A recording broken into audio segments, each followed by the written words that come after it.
Our Mutual Friend by Charles Dickens. Book 2, Birds of a Feather, Chapter 3, A Piece of Work.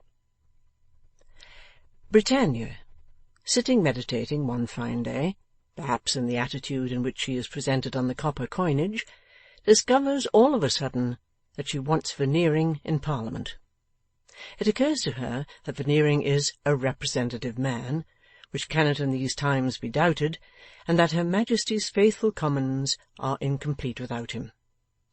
So, Britannia mentions to a legal gentleman of her acquaintance that if Veneering will put down £5,000, he may write a couple of initial letters after his name, at the extremely cheap rate of 2,500 per letter.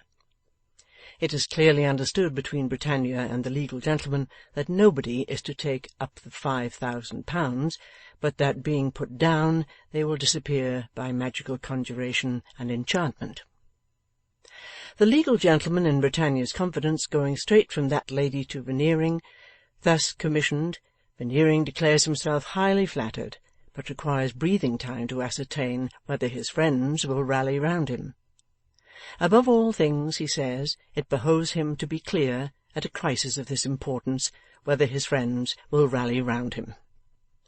The legal gentleman, in the interests of his client, cannot allow much time for this purpose, as the lady rather thinks she knows somebody prepared to put down £6,000, but he says he will give Veneering 4 hours. Veneering then says to Mrs. Veneering, "We must work," and throws himself into a hansom cab. Mrs. Veneering in the same moment relinquishes baby to nurse, presses her aquiline hands upon her brow to arrange the throbbing intellect within, orders out the carriage, and repeats in a distracted and devoted manner, compounded of Ophelia and any self-immolating female of antiquity you may prefer, "We must work." Veneering, having instructed his driver to charge at the public in the streets like the Life Guards at Waterloo, is driven furiously to Duke Street, St. James's. There he finds Twemlow in his lodgings, fresh from the hands of a secret artist who has been doing something to his hair with yolks of eggs.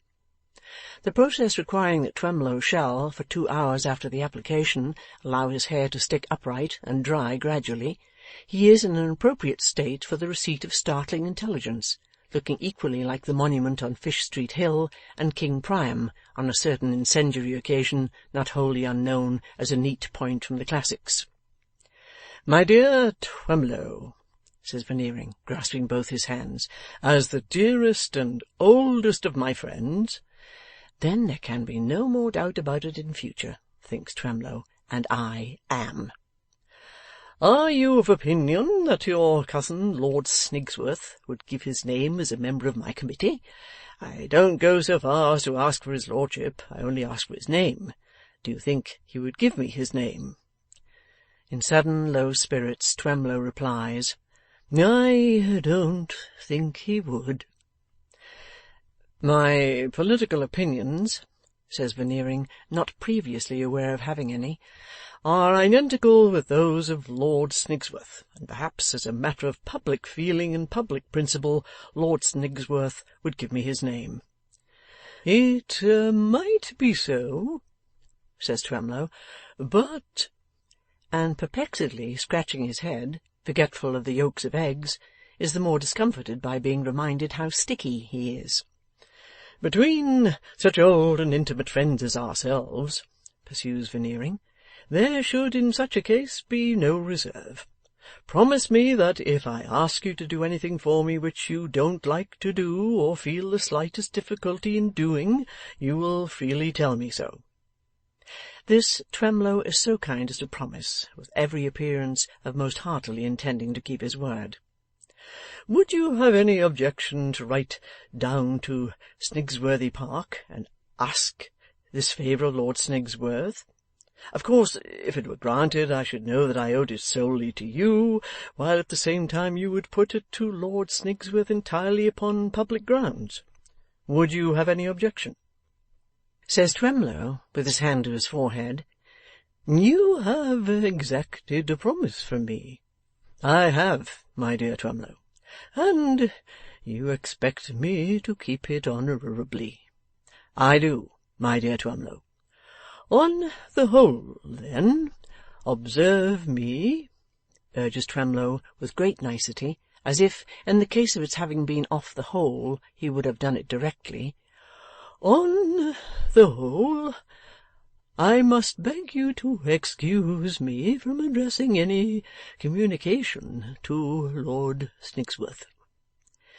Bless you, says Veneering, horribly disappointed, but grasping him by both hands again in a particularly fervent manner.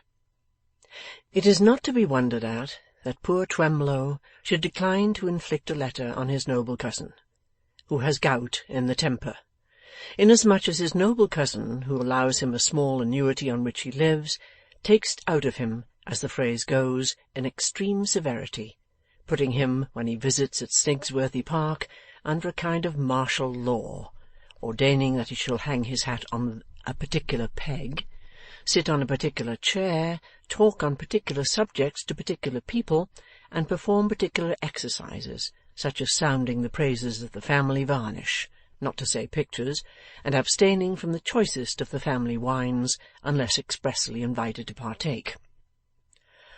One thing, however, I can do for you, says Twemlow, and that is work for you. Veneering blesses him again. I'll go, says Twemlow, in a rising hurry of spirits, to the club. Let us see now, what o'clock is it? 20 minutes to 11.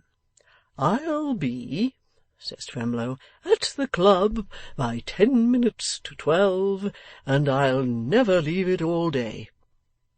Veneering feels that his friends are rallying round him, and says, Thank you. I knew I could rely upon you. I said to Anastasia before leaving home just now to come to you. Of course, the first friend I have seen on a subject so momentous to me, my dear Twemlow, I said to Anastasia, we must work.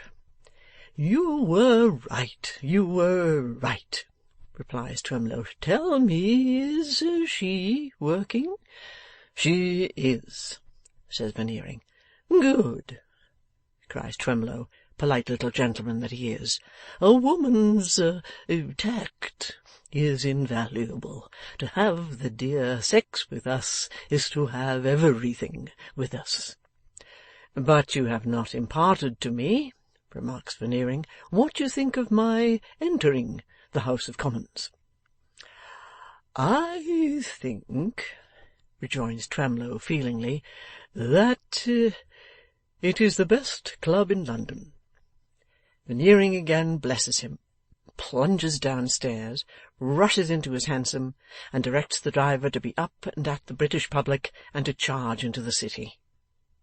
Meanwhile Twemlow, in an increasing hurry of spirits, gets his hair down as well as he can, which is not very well, for after these glutinous applications it is restive and has a surface on it somewhat in the nature of pastry, and gets to the club by the appointed time. At the club he promptly secures a large window, writing materials, and all the newspapers, and establishes himself immovable, to be respectfully contemplated by Pall Mall.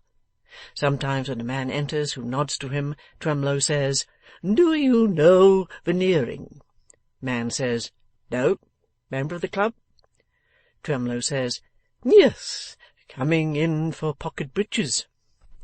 Man says, Ah, hope you may find it worth the money. Yawns and saunters out. Towards 6 o'clock of the afternoon, Twemlow begins to persuade himself that he is positively jaded with work, and thinks it much to be regretted that he was not brought up as a parliamentary agent. From Twemlow's, Veneering dashes at Podsnap's place of business, finds Podsnap reading the paper, standing and inclined to be oratorical over the astonishing discovery he has made that Italy is not England.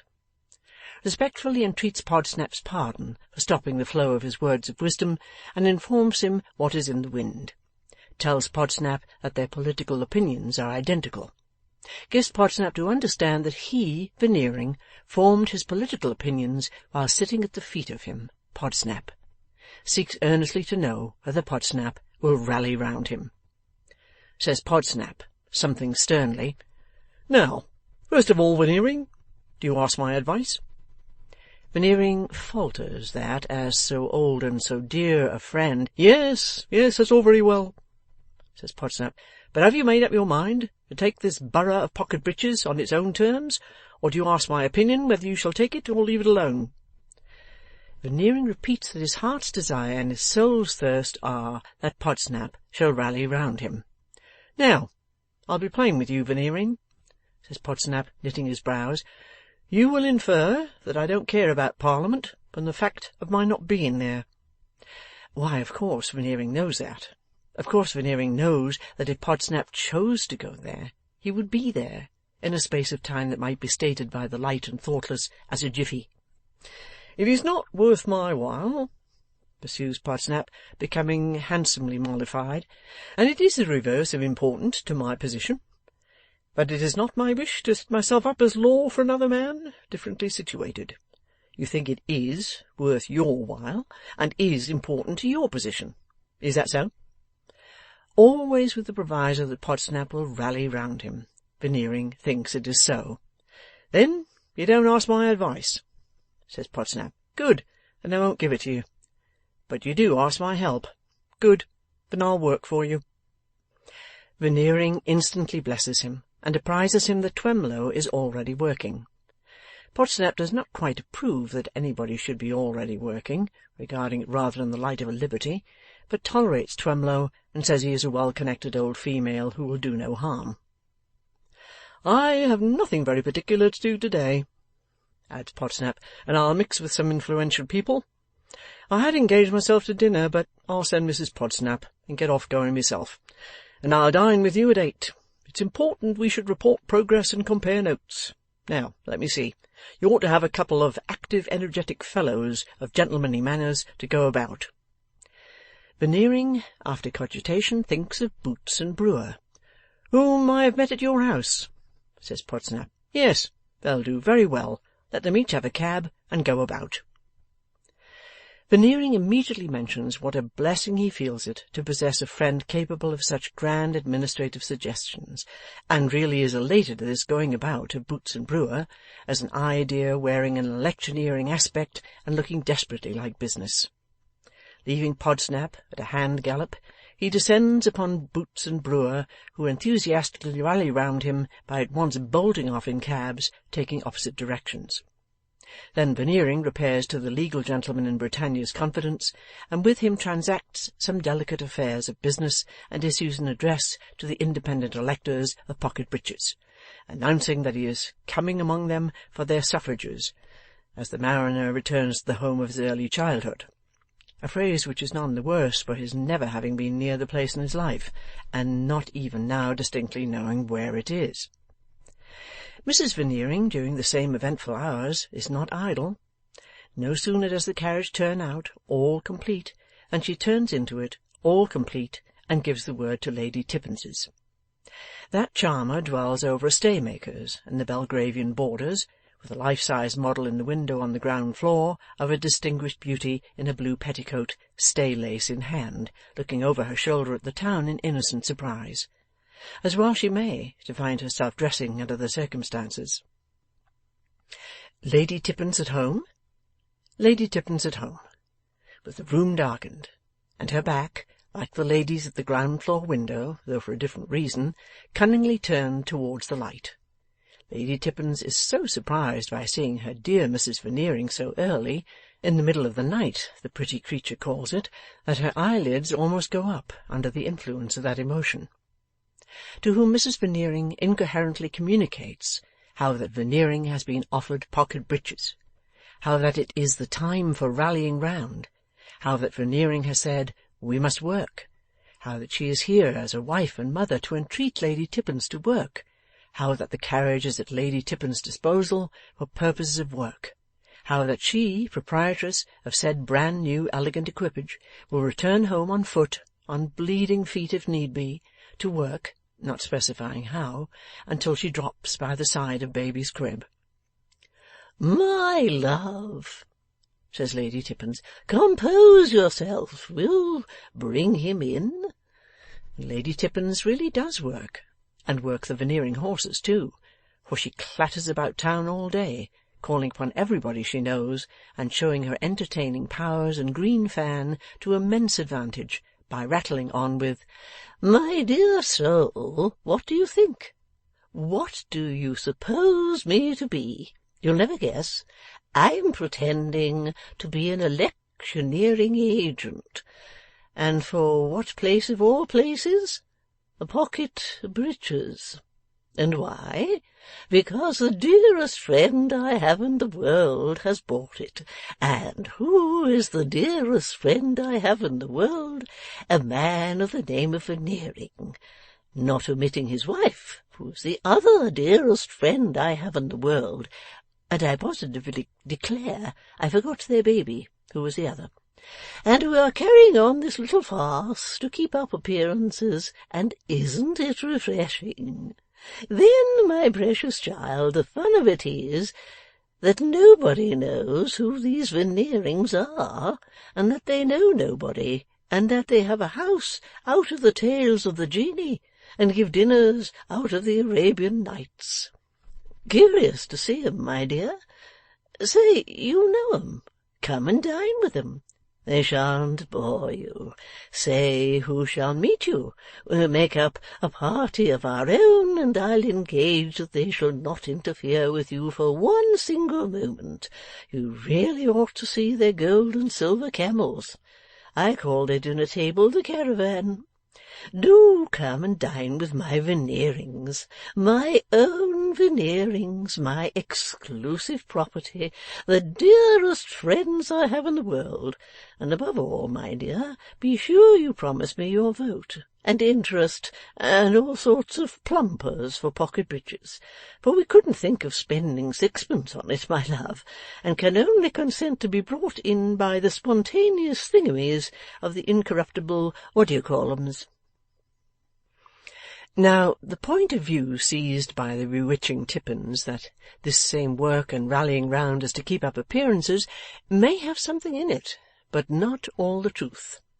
More is done, or considered to be done, which does as well, by taking cabs and going about, than the fair Tippins knew of.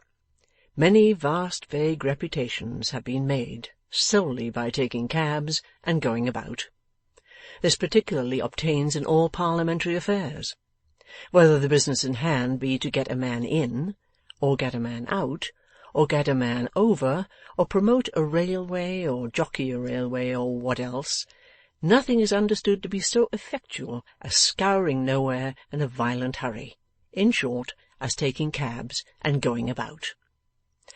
Probably because this reason is in the air, Twemlow, far from being singular in his persuasion that he works like a Trojan, is capped by Podsnap, who in his turn is capped by Boots and Brewer. At 8 o'clock, when all these hard workers assemble to dine at Veneering's, it is understood that the cabs of Boots and Brewer mustn't leave the door, but that pails of water must be brought from the nearest baiting-place and cast over the horses' legs on the very spot, lest Boots and Brewer should have instant occasion to mountain away. Those fleet messengers require the analytical to see that their hats are deposited where they can be laid hold of at an instant's notice, and they dine, remarkably well though, with the air of firemen in charge of an engine, expecting intelligence of some tremendous conflagration. Mrs. Veneering faintly remarks, as dinner opens, that many such days would be too much for her. "Many such days would be too much for all of us," says Podsnap, "but we'll bring him in." "We'll bring him in," says Lady Tippins, sportively waving her green fan. "Veneering for ever." "We'll bring him in," says Twemlow. "We'll bring him in," says Boots and Brewer. Strictly speaking, it would be hard to show cause why they should not bring him in, Pocket Breeches having closed its little bargain, and there being no opposition. However, it is agreed that they must work to the last, and that if they did not work, something indefinite would happen. It is likewise agreed that they are all so exhausted with the work behind them, and need to be so fortified for the work before them, as to require peculiar strengthening from Veneering's cellar. Therefore the Analytical has orders to produce the cream of his bins, and therefore it falls out that rallying becomes rather a trying word for the occasion. Lady Tippins being observed gamely to inculcate the necessity of rearing round their dear Veneering, Podsnap advocating roaring round him, Boots and Brewer declaring their intention of reeling round him, and Veneering thanking his devoted friends one and all with great emotion for rarullarulling round him. In these inspiring moments, Brewer strikes out an idea which is the great hit of the day. He consults his watch and says, like Guy Fawkes, he'll now go down to the House of Commons and see how things look. "I'll keep about the lobby for an hour or so," says Brewer, with a deeply mysterious countenance, "and if things look well I won't come back, but will order my cab for 9 in the morning." "You couldn't do better," says Podsnap. Veneering expresses his inability ever to acknowledge this last service. Tears stand in Mrs. Veneering's affectionate eyes. Boots shows envy, loses ground, and is regarded as possessing a second-rate mind. They all crowd to the door to see Brewer off. Brewer says to his driver, "Now, is your horse pretty fresh?" Eyeing the animal with critical scrutiny, driver says he's as fresh as butter. "Put him along then," says Brewer. "House of Commons." Driver darts up. Brewer leaps in. They cheer him as he departs, and Mr. Podsnap says, "Mark my words, sir, that's a man of resource. That's a man to make his way in life." When the time comes for Veneering to deliver a neat and appropriate stammer to the men of Pocket Breaches, only Podsnap and Twemlow accompany him by railway to that sequestered spot. The legal gentleman is at the Pocket Breaches branch station, with an open carriage with a printed bill, "Veneering for ever," stuck upon it, as if it were a wall, and they gloriously proceed, amidst the grins of the populace, to a feeble little town hall on crutches, with some onions and bootlaces under it, which the legal gentleman says are a market, and from the front window of that edifice Veneering speaks to the listening earth. In the moment of his taking his hat off, Podsnap, as per agreement made with Mrs. Veneering, telegraphs to that wife and mother, "He's up." Veneering loses his way in the usual no-thoroughfares of speech, and Podsnap and Twemlow say, "Hear, hear," and sometimes, when he can't by any means back himself out of some very unlucky no-thoroughfare, "Hear, hear," with an air of facetious conviction, as if the ingenuity of the thing gave them a sensation of exquisite pleasure. But Veneering makes 2 remarkably good points, so good that they are supposed to have been suggested to him by the legal gentleman in Britannia's confidence, while briefly conferring on the stairs. Point the first is this. Veneering institutes an original comparison between the country and a ship, pointedly calling the ship the vessel of the state, and the minister the man at the helm. Veneering's object is to let Pocket Breaches know that his friend on his right, Podsnap, is a man of wealth.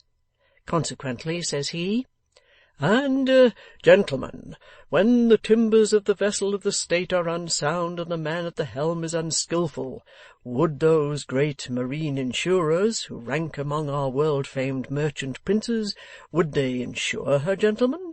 Would they underwrite her? Would they incur a risk in her? Would they have confidence in her?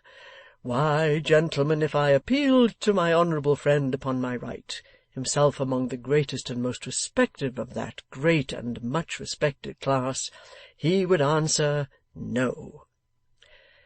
Point the second is this. The telling fact that Twemlow is related to Lord Snigsworth must be let off. Veneering supposes a state of public affairs that probably never could by any possibility exist, though this is not quite certain in consequence of his picture being unintelligible to himself and everybody else, and thus proceeds. "Why, gentlemen, if I were to indicate such a programme to any class of society, I say it would be received with derision, would be pointed at by the finger of scorn. If I indicated such a programme to any worthy and intelligent tradesman of your town, nay, I will here be personal, and say our town, what would he reply? He would reply, 'Away with it.'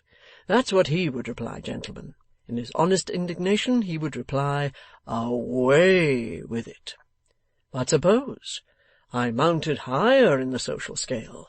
Suppose I drew my arm through the arm of my respected friend upon my left, and, walking with him through the ancestral woods of his family, and under the spreading beeches of Snigsworthy Park, approached the noble hall, crossed the courtyard, entered by the door, went up the staircase, and, passing from room to room, found myself at last in the august presence of my friend's near kinsman, Lord Snigsworth. And suppose I said to that venerable Earl, My lord, I am here before your lordship, presented by your lordship's near kinsman, my friend upon my left, to indicate that programme. What was his lordship answer?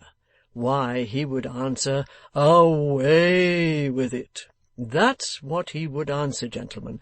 Away with it. Unconsciously using in his exalted sphere the exact language of the worthy and intelligent tradesman of our town, the near and dear kinsman of my friend upon my left would answer in his wrath, Away with it. Veneering finishes with this last success, and Mr. Podsnap telegraphs to Mrs. Veneering, He's down. Then dinner is had at the hotel with the legal gentleman, and then there are in due succession nomination and declaration. Finally, Mr. Podsnap telegraphs to Mrs. Veneering, We have brought him in. Another gorgeous dinner awaits them on their returning to the Veneering halls, and Lady Tippins awaits them, and Boots and Brewer await them. There is a modest assertion on everybody's part that everybody single-handed brought him in, but in the main it is conceded by all that stroke of business on Brewer's part in going down to the house that night to see how things looked was the master stroke. A touching little incident is related by Mrs. Veneering in the course of the evening. Mrs. Veneering is habitually disposed to be tearful, and has an extra disposition that way after her late excitement. Previous to withdrawing from the dinner-table with Lady Tippins, she says, in a pathetic and physically weak manner, You will all think it foolish of me, I know, but I must mention it. As I sat by Baby's crib on the night before the election, Baby was very uneasy in her sleep. The analytical chemist, who is gloomily looking on, has diabolical impulses to suggest wind and throw up his situation, but represses them. After an interval almost convulsive, Baby curled her little hands in one another and smiled. Mrs. Veneering stopping here, Mr. Podsnap deems it incumbent on him to say, I wonder why. Could it be, I asked myself, says Mrs. Veneering, looking about her for her pocket-handkerchief, that the fairies were telling Baby that her papa would shortly be an MP? So overcome by the sentiment is Mrs. Veneering that they all get up to make a clear stage for Veneering, who goes round the table to the rescue and bears her out backward, with her feet impressively scraping the carpet, after remarking that her work has been too much for her strength. Whether the fairies made any mention of the £5,000, and it disagreed with Baby, is not speculated upon. Poor little Twemlow, quite done up, is touched, and still continues touched after he is safely housed over the livery-stable yard in Duke Street, St. James's. But there, upon his sofa, a tremendous consideration breaks in upon the mild gentleman, putting all softer considerations to the rout. Gracious heavens! Now I have time to think of it. He never saw one of his constituents in all his days, until we saw them together. After having paced the room in distress of mind, with his hand to his forehead, the innocent Twemlow returns to his sofa and moans, I shall either go distracted or die of this man. He comes upon me too late in life. I am not strong enough to bear him. End of Book 2, Chapter 3.